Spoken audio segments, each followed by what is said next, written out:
Maintenant, cette histoire qui nous occupe depuis des jours, que dis-je, des mois, des années.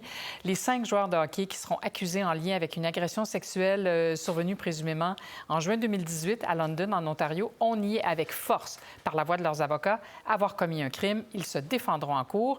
Pour en parler, on reçoit Maître Conrad Lord. Il est avocat criminaliste. On a beaucoup de questions pour lui. Bonjour, Conrad. Bonjour. Alors, est-ce que les 5 co-accusés vont subir un seul et même procès parce qu'il s'agit d'un même crime qui aurait été commis le même soir? Généralement, la poursuite, c'est la poursuite qui décide de les co-accuser. Généralement, les critères, c'est lorsque l'événement découle d'une même preuve et c'est le même événement avec les mêmes témoins. Généralement, la poursuite va co-accuser, va les mettre dans le même chef d'accusation pour éviter, évidemment, la multiplicité des procès, d'avoir des procès distincts.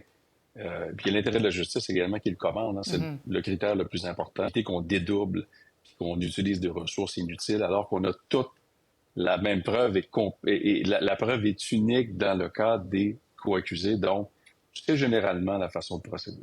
Bon, on peut imaginer quand même, Conrad Lord, qu'il y a certains accusés qui pourraient être tentés de se dissocier des autres. Imaginons qu'il y en a qui pensent qu'ils sont moins impliqués que d'autres. Est-ce que ça pourrait être un désavantage d'être tous jugés ensemble?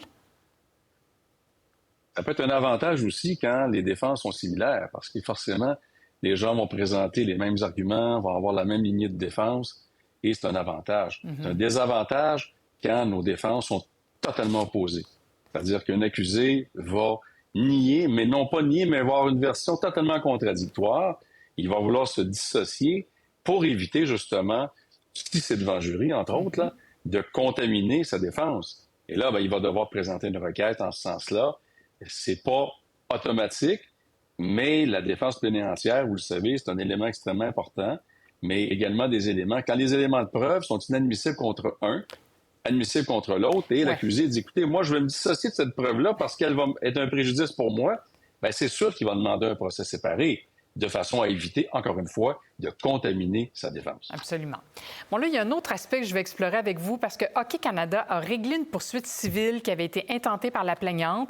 Et on peut se demander, est-ce que ça pourrait servir contre les accusés? Parce qu'il y a quand même une forme de reconnaissance là-dedans. Puisque c'était une poursuite pour avoir été agressé, on lui aurait assurément donné des dommages. Alors, il n'y a pas une forme d'aveu? Ça, vous savez, ça fait 32 ans que je pratique. Ça fait 32 ans que je me fais poser la question quand on discute. On va se rappeler l'affaire O.J. Simpson. On va se rappeler...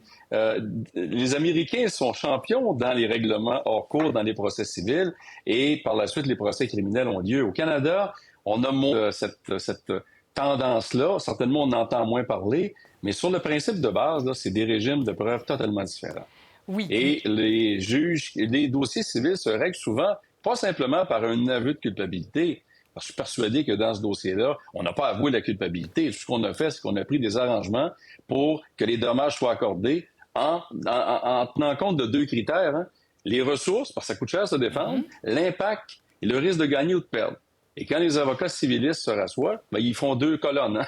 Ce que ça va coûter se défendre, le risque, qu'est-ce qu'on peut avoir comme dommage? Et souvent, ces dossiers-là se règlent hors cours, mais ça n'aura pas d'incidence sur le procès criminel. Mais est-ce qu'on Parce peut que le s'en procès servir? criminel, c'est un régime de preuve différent. Et est-ce qu'on peut se là, servir de ce qui est question, arrivé? Oui. Mais tout le monde le sait maintenant qu'il y a eu quand même un règlement.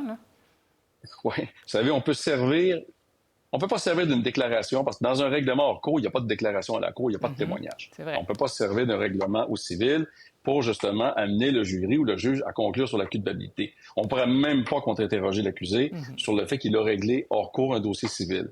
S'il y avait témoignage à la cour civile, il y a certains critères qui s'appliquent. Je n'entrerai pas dans les détails, mais c'est clair qu'un dossier civil qui est réglé n'aura pas d'incidence. Le contraire, par contre, en aurait.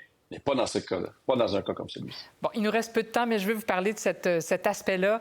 Au début, on parlait de 8 joueurs, et là, il n'y en a que 5 qui seront accusés formellement. Qu'est-ce qu'on peut déduire du fait qu'il en manque littéralement 3? Est-ce que c'est parce qu'ils ont collaboré avec la police ou parce qu'on n'arrive pas à recueillir assez de preuves pour ces 3-là? De collaborer avec la police dans un dossier comme ça, pas être accusé, je serais surpris personnellement. Mais vous savez, la couronne a le choix et maître de sa preuve. L'opportunité de poursuivre, là, c'est un des critères fondamentaux que la couronne doit évaluer lorsqu'on a une plainte. Si la preuve n'est pas assez forte contre 1, 2, 3 personnes. Ça ne donne rien de faire, évidemment, un grand show médiatique, permettez-moi l'expression, puis d'accuser tout le monde, parce qu'en bout de ligne, la poursuite n'a pas de cause à gagner. Elle doit simplement s'assurer, moralement être convaincue, qu'elle a assez de preuves pour amener ça à terme. Alors, dans un cas comme ça, puis dans plein d'autres cas où il y a plusieurs personnes impliquées dans des événements, des parties, par exemple, où des gens boivent, puis il y a différentes interactions, quand on décortique la preuve, mais la couronne, nécessairement, pas toujours le désir et la volonté de poursuivre tout le monde. Ils vont aller avec la preuve qui est concrète, moralement convaincus qu'ils vont avoir une condamnation. C'est vrai. Alors, merci de nous avoir expliqué tout ça, Conrad Lard. Ça me fait bien plaisir. Bonne journée. Au revoir.